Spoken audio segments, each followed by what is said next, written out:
पहिलीची माणसं बघा किती वर्ष जगायची. 100, 150 वर्ष जगायची. म्हणजे आमचे पूर्वज वगैरे. आता आमचा आजाच का नाही 90 वर्षाचा होता. परत आमच्या गावात एक आमची आजी होती भाऊबंद. ती जवळपास 108 वर्ष जगलेली आहे आणि ती का नाही 100 वर्षापेक्षा जास्त होती. तरी पण ती का नाही काकत कळशी घेऊन पाणी भरायची स्वतः. असली म्हणजे त्यांच्या अंगात ताकद होती, ह्युमॅनिटी होती. आणि आत्ताची माणसं काय झालेलं आहे 50 ते 60 वर्ष एवढं जगतात. असं का झालेलं आहे तुम्ही कधी विचार केला आहे का? तर असं का झालेलं तुम्हाला सांगतो. पहिला काय व्हायचं शेतामध्ये वर्षातून एकच पीक व्हायचं आणि जे पिकायचं ते एकदम असं प्रोटीनयुक्त होतं, नॅचरली होतं.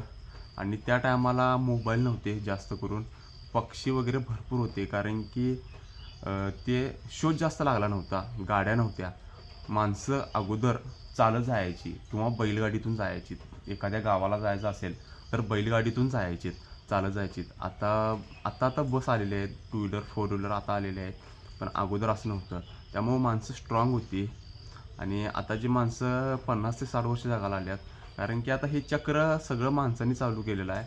माणसाचंच कर्म आहेत. माणसाला अपेक्षा का संपत नाही.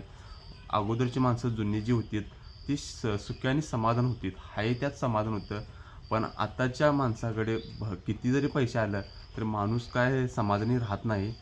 असं माझं मत आहे. तुमचं मत काय कमेंट करून सांगा. ब्लॉग आवडला असल्यास मला फॉलो करावं लागते. सप्लाय विषय. जय हिंद, जय महाराष्ट्र.